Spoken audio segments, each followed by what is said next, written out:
সারাদিন যখন অক্লান্ত পরিশ্রম যায়, মানে ভুলভাল কাজ করে শুধু ল্যাদ খেয়েই কাটে, তখন আমি সন্ধ্যাবেলায় বেরিয়ে পড়ি একটু মুড ফ্রেশের চক্করে। আর ঠিক তখনই যখন আমার মুডটা পুরো ঘেঁটে দিতে চলে আসে সুন্দর রকমের একটা অস্বাভাবিক বর্ষা। হ্যাঁ, ঠিক এমনটাই হয়েছিল এই গত গণেশ চতুর্থীর দিন।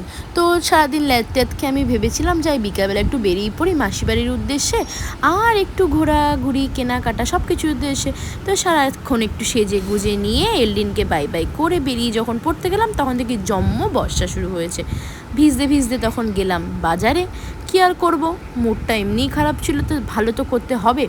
সারপ্রাইজিংলি আমি গণেশকেই কিনে নিয়ে চলে আসলাম। তো ইচ্ছা ছিল আমার প্রচুর পরিমাণে একটা গোপুচন্দ্রের সাথে একটা গণেশচন্দ্র কেনার জন্য, মানে গনুচন্দ্র। তো গনুচন্দ্র আজকে স্বাভাবিকভাবে আমার ঘরে পদার্পণ করিয়া গিয়েছেন। তো গণেশটাকে তো খুলে দেখাচ্ছি তোমাদের, কেমন লাগছে অবশ্যই বলো। হ্যাঁ, এটার ব্যাপারে অবশ্য আমার মা এখনও জানে না। আমার বাড়ির পুজো যখন হবে, তো তার এক সপ্তাহ আগে আমার মা জননী আসবেন, এসে এগুলো সব দেখবেন এবং আমার পিঠের উপর হাঁড়ি বস্তা গামলা সব যা যা আছে জিনিসপত্র ভাঙার মতো ঝাঁটা জুতো সবই পড়বে। আমি বুঝতে পারছি, কিন্তু কিছু করার নেই। আমি তো আমার গোপুচন্দ্র আর গণেশচন্দ্রকে আনবই, তো নিতান্তই আমি এনে ফেলেছি। ভীষণ মজা পেয়েছি। আর দেখো, নিজের শখগুলো পূরণ করার জন্যই তো আমি কাজবাজ করছি। তো নিজের এই ছোটোখাটো শখ যদি পূরণ না করতে পারি, তাহলে কাজবাজ করে নিজের পায়ে দাঁড়িয়ে আর লাভটা কী?